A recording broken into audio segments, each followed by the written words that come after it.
Le sommet climat et territoire à la région Rhône-Alpes, deuxième journée. Et nous accueillons Sandra Lagumina, directeur général de GRDF. Bonjour madame. Bonjour monsieur. Merci d'avoir accepté notre invitation. Alors, pour commencer, GRDF, Gaz, Réseau, Distribution France. Exactement. C'est ça la définition? C'est ça le nom en tout cas. C'est ça le nom, ça ne se résume pas à ça. Alors vous allez nous le dire ce que vous faites au quotidien. Alors au quotidien, on distribue le gaz à 11 millions de Français. On a 200 000 km de réseau. C'est probablement le plus grand réseau européen et peut-être un des plus grands au monde.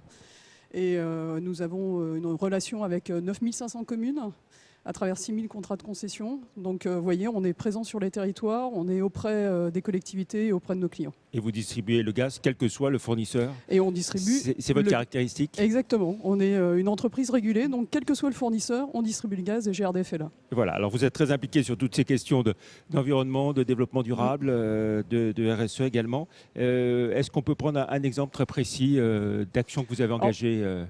Une action, on l'a vu un tout petit peu puisque j'ai vu que vous aviez monsieur Gérard qui était là.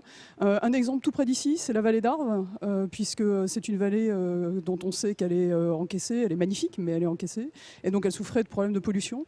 Donc ce qu'on a essayé de faire, c'est de se poser la question, surtout avec les utilisateurs, de qu'est-ce qu'on pouvait faire pour baisser cette pollution. Et il y a une chose qui est apparue évidente, c'est les véhicules au gaz. Donc avec l'ADEME, avec les collectivités, avec la FNTR, on a essayé d'avoir une action qui permet de financer l'achat de véhicules au gaz et surtout de répondre à la question de l'œuf et de la poule. C'est-à-dire, généralement, les gens disent il faut une station pour avoir des véhicules et d'autres ils disent il faut des véhicules pour avoir une station. Ben là, on a mis un peu les deux ensemble et donc en finançant des véhicules, on arrive à une masse critique de 15 véhicules et on peut construire une station. Et je ne suis pas peu fier de dire que vendredi prochain, on aura le premier plein dans la vallée d'Arves avec cette action. Voilà, donc c'est une grande première. Un mot quand même sur, quand on dit gaz, tout de suite on a peur, on pense explosion. Ici aussi à Lyon, on se souvient de ce qui s'était passé cours Lafayette. Comment est-ce que vous travaillez sur ce sujet justement pour limiter au maximum ce sujet, c'est notre obsession permanente. Oui. La sécurité, c'est le socle de notre activité. On ne peut pas être là pour parler biométhane, développement, tout ça, si jamais on n'est pas sûr de notre acte professionnel, de notre professionnalisme. Je pense qu'on a fait beaucoup et on continue à faire beaucoup autour de ce sujet-là. C'est pour nous... à la fois une sécurité qui est dans nos gestes industriels et puis c'est aussi inscrire le gaz dans l'avenir et c'est aussi pour ça qu'on est là. On est là pour dire que le gaz, c'est pas simplement ce que vous dites, mais c'est aussi demain un des grands contributeurs à la transition énergétique avec le biométhane. C'est aussi demain un des grands contributeurs à la transition énergétique parce qu'il se combine très bien avec les ENR et c'est aussi un des grands contributeurs à la transition énergétique parce que justement son usage permet d'éviter les pics de pollution. Alors vous avez expliqué que vous travaillez avec beaucoup de collectivités locales, hein, plusieurs milliers. Ici, on est au sommet des territoires et avec une forte présence, bien sûr, des élus, des acteurs de terrain. L'enjeu de ce sommet climat et territoire pour vous? Je pense qu'il est, il est essentiel. D'ailleurs, on n'aurait pas imaginé de ne pas être là.